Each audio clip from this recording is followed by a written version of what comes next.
I gave her everything. A beautiful home, financial security, the life she always wanted. And when she decided she was done, she walked away with half of it. I was angry, sure, but I moved on. What I didn't expect was what would happen to her next, because karma doesn't forget. Sometimes it doesn't need your help. Asterisk, we met in our mid-20s. She was working at a coffee shop near my office, studying part-time for a degree in communications. I'd stop in every morning before work. Same order, same time. She started remembering my name, then my usual drink. Then we started talking. I was working in finance. Entry level back then, nothing special. Long hours, decent pay, but I had plans. I wanted more. I wanted to build something.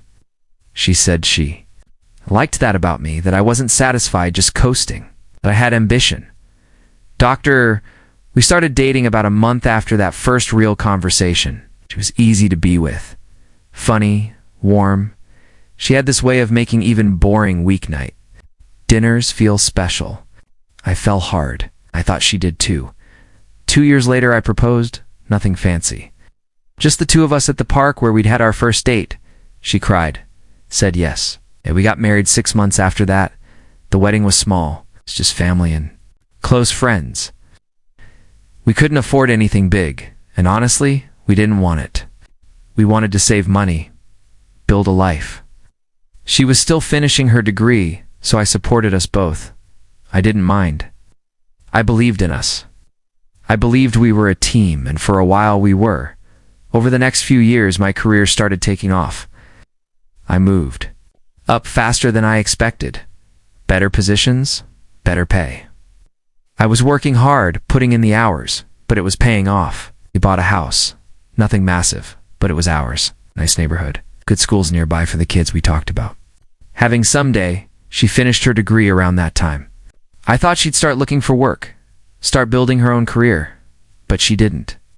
She said she wanted to focus on the home, on us, on making sure we had a good foundation before we started a family. I supported that. I figured she knew what she needed. And honestly, I liked coming home to someone who wasn't as exhausted and stressed as I was. But somewhere around year 7 or 8, things started changing. Small things at first.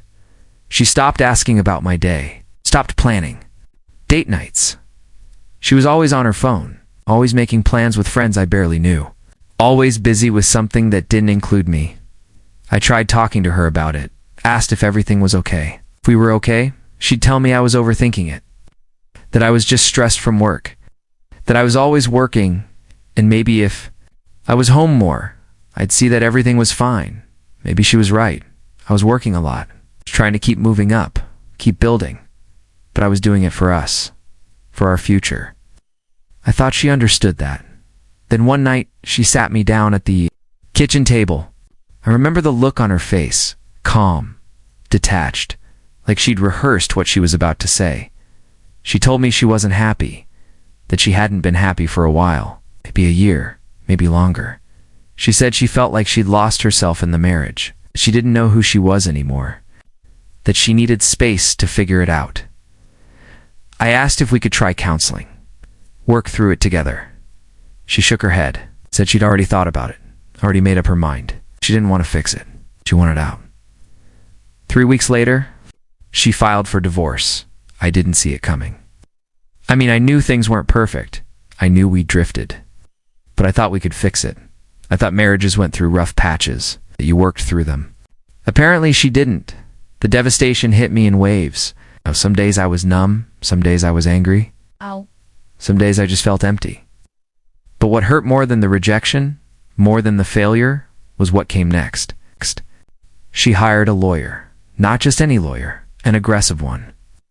The kind who sees divorce as a battlefield. She went after everything. She wanted the house. She wanted half my retirement accounts, half my savings, half everything. And then she tried to claim spousal support on top of it.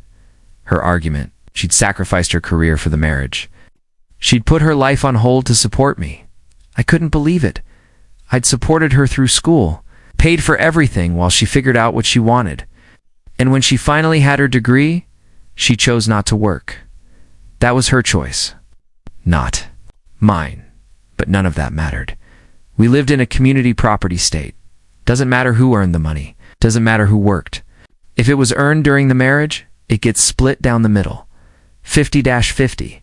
The divorce dragged on for 8 months. Every meeting with my lawyer felt like another defeat. Every email from her lawyer felt like a punch to the gut. She wasn't just leaving. She was making sure she took as much as possible on the way out.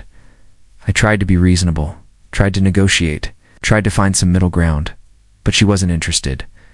Her lawyer pushed for everything, and mine told me to prepare.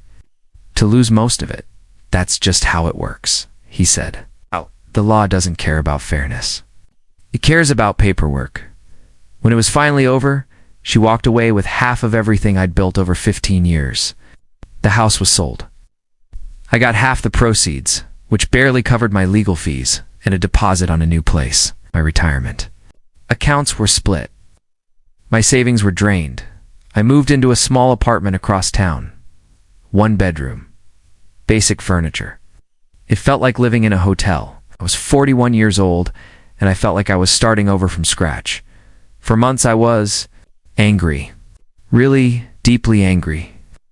I'd lie awake at night replaying everything in my head. How unfair it all was. How she'd contributed nothing financially but walked away with half. How she'd given up on us without even trying to fix things. How the system rewarded her for quitting. Some nights I'd imagine confronting her, telling her exactly what I thought. Other nights I'd just stare at the ceiling, wondering where it all went wrong, wondering what I could have done differently. But eventually the anger started to fade. Not because I forgave her. I didn't. Because I realized I had a choice. I could stay stuck in bitterness, or I could move forward. I could let this define me, or I could rebuild. So I chose to rebuild. I threw myself into work. I stopped going out. Stopped spending money on anything unnecessary. I saved aggressively.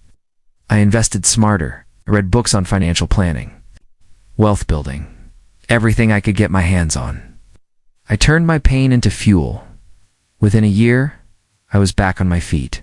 Not where I'd been before, but stable. Within 2 years, I was doing better than I ever had. I got promoted. My investments paid off. I moved into a better apartment. I started feeling like myself again. And then I met someone. Her name was Sarah. We met through work, at a conference. She was smart, grounded, kind. We started talking and it just felt easy. It's natural. Like I didn't have to perform or prove anything. She had her own career, her own life. Ow. She didn't need me to take care of her. She wanted a partner, not a provider. We started dating slowly. I was cautious, guarded. I didn't want to get hurt again. But she was patient. She didn't push. And over time, I started to trust again. Started to believe that maybe not every relationship ends in betrayal. Life moved on. I stopped thinking about my ex. Stopped wondering what she was doing or if she ever regretted what she'd done. I genuinely didn't care anymore. She was part of my past, and I'd moved on. Then, about 3 years after the divorce, I ran into someone at a business event. A woman I vaguely recognized. Took me a minute to place her. Then I remembered. She'd been a friend of my ex-wife, not close with me, but we'd been at the same gatherings over the years. We said hello, made small talk. Then she asked, almost carefully, if I'd heard what happened. I hadn't. She hesitated, like she wasn't sure if she should tell me. Then she said she figured I'd want to know, that she'd want to know if she were in my position. She told me that my ex had started dating someone. Almost immediately after our divorce, like within weeks. Some guy she'd met on a dating app. Flashy. Charming. Always posting on social media about his lifestyle. Expensive cars. Luxury vacations. High-end restaurants. The whole package. My ex was all over his Instagram, posing next to sports cars, cocktails on rooftops, beach resorts. She looked happy. Really happy. Like she'd finally found the life she wanted. I felt a flicker of something. Not jealousy exactly. Maybe annoyance. It's maybe just the sting of realizing she'd moved on so fast. But I pushed it down. Didn't matter. She wasn't my problem anymore. But then the friend kept talking. She said it didn't last. It's not just because the relationship ended, but but because the guy wasn't who he said he was. Turns out he was a con artist. He'd targeted her. Saw a newly divorced, a woman with a sudden influx of cash, and made his move. He love-bombed her, showered her with attention, made her feel special, made her believe he was successful, that he had money, that he was offering her the life she deserved. And then he started talking about business opportunities, investment ventures. He said he was starting a new company, something in tech. He had connections, experience, a solid plan. All he needed was capital. Investors he could trust. Partners. She believed him. Why wouldn't she? He looked successful. He seemed confident. He had all the right answers. And she'd just come into a significant amount of money from the divorce. Money she didn't really know what to do with, so she invested. Not a little. Everything, the money from the house. Her half of my retirement accounts, her entire settlement. She gave it all to him. He promised her huge returns, told her they'd double, maybe triple her investment within a year. She'd never have to worry about money again, that they'd build something together. For a few months, everything seemed fine. He'd send her updates, show her spreadsheets, projections, documents that looked official, kept posting on social media, living the same flashy lifestyle, thought everything was going according to plan. Then one day he disappeared. No calls, no texts. His social media accounts went dark. The business address he'd given her didn't exist. The phone number was disconnected. He was just gone. She panicked, tried to find him, reached out to mutual friends, people who'd been in his photos. No one knew where he was. Some of them didn't even know his real name. She went to the police, filed a report, but there wasn't much they could do. He'd covered his tracks, used fake names, set up accounts offshore. The documents she'd signed were vague, technically legal. She'd given him the money willingly. No. There was no contract, no guarantees. Legally, she had no recourse. The business didn't exist. The investments were fake. The lifestyle was all rented and borrowed. The cars, the vacations, the penthouse apartment, none of it was his. He'd done this before, apparently. She wasn't his first victim, probably wasn't his last. She lost everything. Every single dollar she'd taken from me in the divorce, gone. But it didn't stop there. Without that money, her whole life fell apart. She'd been living beyond her means, funding a lifestyle she couldn't actually afford. Nice apartment, leased luxury car, designer clothes, expensive dinners. All of it was based on having that settlement money. When the money ran out, everything collapsed. She couldn't make rent, couldn't make the car payments. Her credit cards were maxed. She had no job, no income, no savings. She'd spent years not working, not building any skills or career. And now she was starting from zero. Except this time, there was no husband to support her. She had to move back in with her parents. At 43 years old, back to her childhood bedroom. No car, no career, no prospects. The friend told me all of this in a hushed voice, like she was sharing a tragedy. And in a way it was. It was a complete collapse, a total loss. But I'll be honest, my first reaction wasn't sympathy. It was a quiet, cold satisfaction. Not because I wanted her to suffer, I didn't. Not that kind of person. I didn't wish harm on her. I didn't celebrate her pain. But for the first time since the divorce, the universe felt balanced. She'd taken everything from me without a second thought. Hired a ruthless lawyer, fought for every dollar, treated our marriage like a business transaction she needed to win. She walked away with half of what I'd built. She didn't lose a single night of sleep over it. And now, through her own choices, her own decisions, she'd lost it all. I didn't cause it. I didn't plan it. I didn't even know it was happening. Karma found her anyway. I thanked the friend for telling me, told her I appreciated her letting me know. We finished our conversation, exchanged polite goodbyes, and I left the event that night. I sat in my apartment with Sarah, told her what I'd learned. She asked how I felt about it. I thought about it for a long time before answering. I told her the truth, that I didn't feel bad, that maybe I should, but I didn't. That there was a part of me that felt like justice had been served, not by me, not by anyone, just by life. Sarah didn't judge me for it. Yes. She just nodded. Said she understood. I didn't go looking for more information. Didn't ask around. Didn't check social media. I let it go. My ex's life wasn't my concern anymore. It never really had been, even when we were married. She'd made that clear. But every now and then I'd think about it. About how quickly things can change. How the choices we make ripple outward in ways we can't predict. How the universe has a way of keeping score, even when we're not paying attention. She'd wanted freedom, wanted to find herself, wanted to start. Fresh with a clean slate and a big bank account. And for a moment, she had it. She had everything she thought she wanted, but she didn't build it. She didn't earn it. She took it. And when you build your life on something you took from someone else, it's not really a foundation. It's just sand. I rebuilt my life from the ground up.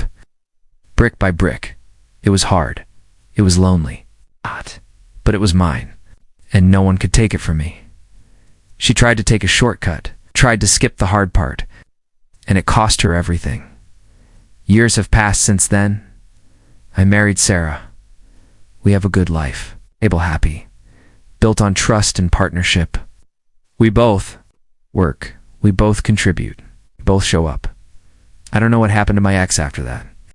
If she recovered, if she rebuilt, if she learned anything from it, I hope she did. It's not for my sake, but for hers. But I also don't think about it much anymore. She's a chapter in my life that's long since closed. What I do think about sometimes is how things could have gone differently. If I'd stayed angry, if I'd let the bitterness consume me, if I'd spent years trying to get revenge, trying to hurt her the way she hurt me, I would have missed everything good that came after. I would have missed Sarah, missed the career growth, missed the peace I eventually found. Revenge is exhausting. Bitterness is a weight you carry everywhere. And the truth is, I didn't need either. Karma didn't need my help. It just needed time. And time has a way of settling every debt.